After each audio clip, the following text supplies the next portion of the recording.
نهى النبي صلى الله عليه وسلم عن الوصال في الصوم. الوصال في الصوم يعني الواحد يفضل صايم ليل نهار، دي النبي عليه الصلاة والسلام نهى عنه. الحديث عند الإمام البخاري.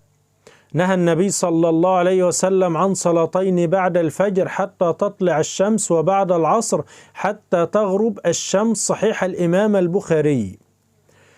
ونهى النبي صلى الله عليه وسلم عن الحرير والدباج والشراب في آنية الذهب والفضة، وقال هن لهم في الدنيا وهم لكم في الآخرة، صحيح الإمام البخاري.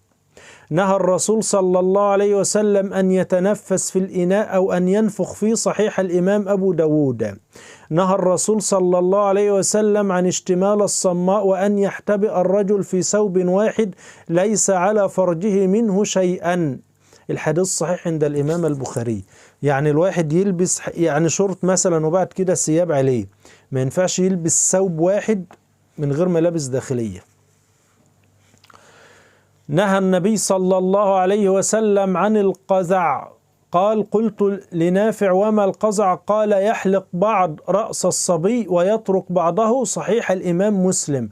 وده طبعا حلقة مشهورة دلوقتي، تلاقي الواحد كده سايب نص شعره ومن هنا كده يعمل قزع، يحف الشعر يشيله، دي منهي عنه. إنما الواحد لا يحلق شعره كله، لا يسيبه كله. يقول النبي صلى الله عليه وسلم لا تسبوا الأموات فإنهم قد أفضوا إلى ما قدموا، صحيح الإمام البخاري.